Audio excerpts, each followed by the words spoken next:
Hi everyone, Keith here, backstage at Jimmy Kimmel in Hollywood, California. They got all the streets blocked off out there, so it was crazy getting here tonight. The Oscars are on next week. Of course, you guys are watching this now. When are they watching this? Sunday. You guys are watching this now.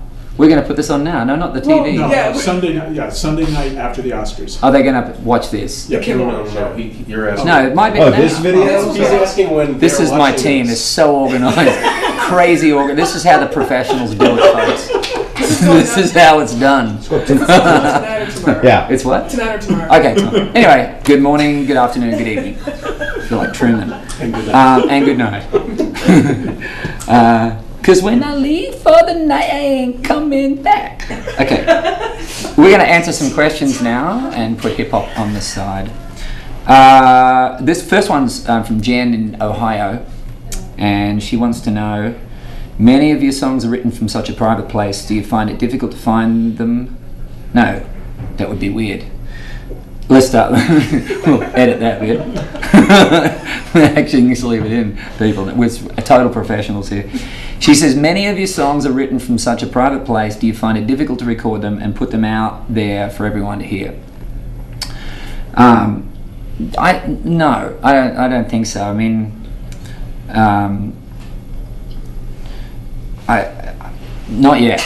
Not at this stage. You know, when I've written things that I feel I really want to go and record, we go and record them. I know people are going to hear them, and I want to. It's obviously something I want to say in a song, and yeah, I think I'm really happy with everything that has been said. I don't think it's been too personally divulging without being on. It's honest, you know. It's honest. That's the main thing. So I hope that answers your question. But I've never thought about not recording some songs because they're too personal. That certainly hasn't happened at this stage. And Kelly in Arizona writes, since writing, performing, and producing music is your career, what do I do to distress? Are there times when you just have to turn off all the music around you in order to keep your mind off of work? I love music, I gotta say, it's the first thing. And even in our house, we have music all through the house.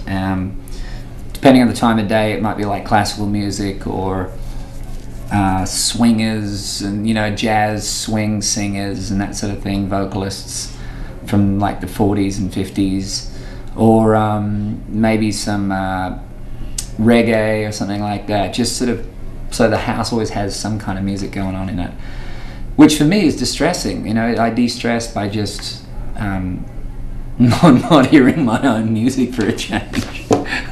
No, just, I mean, it's the house has a really good, cool vibe, I think, because we keep the music, you know, kind of mellow and makes a good energy in the house. I don't even know if that answered your question, Kelly, but there you go. And question now from Lisa in Ohio. She says, what was the first concert you ever attended and your favorite you've ever gone to? Well, the first concert, Lisa, that I went to was, technically it was Tom T. Hall when I was maybe 5, I think. Maybe my dad took our family to see Tom T. And shortly thereafter, pretty much like within a week or two, I think, we went to see Johnny Cash. And that was, I remember that concert really, really vividly.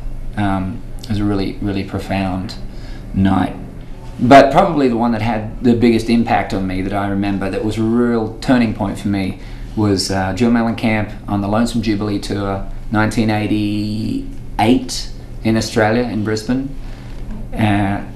Just like an epiphany concert. It was at a time when I was trying to figure out what I should do, because I love country and that's all I'd ever played since I was a kid. But playing in all these pubs and that sort of thing, you know, all my music started to have this other rock kind of edge to it. But when I say rock, it was like Creedence Clearwater Revival and Eagles and that kind of West Coast rock kind of rock. So there was even still a country element to that, and I couldn't quite figure out how to put it all together. And I remember going and seeing John that night, and it was amazing, you know, because he's got this incredible drummer in Kenny Aronoff and bass players, a sort of rock and roll rhythm section, but fiddle and accordion and acoustic guitars and these rural lyrics, and songs like Scarecrow and Check It Out and Paper and Fire and Cherry Bomb, and it was just like a huge light bulb went off. And he was amazing. It was the most amazing band. He was an amazing entertainer, and it just changed my life. So there you go. The last question is from Lavonda in Texas. Hi, Lavonda. She says, when you write a song, do you start it on the piano or guitar? And what kind of setting do you like to write in? Is it quiet, or is there background noise like radio or TV? Definitely couldn't write with the radio or the TV on. Start there. I love writing from usually some sort of beat. That's usually the first place for me. I get a bunch of drum machines that I write with, and I just start with a groove, like a little loop or a groove. And you can hear really particular beats, like on Sweet Thing. There's a particular beat to that song, and the guitar riff, you know, it sets up so many of those songs, like Kiss a Girl, Sweet Thing, Till Summer Comes Around. They all start with a particular beat and a guitar riff, and that's kind of how they're written, you know. A beat first, guitar riff, and then some melody comes, and then the story starts to come after that. But I do write a little bit on the piano as well.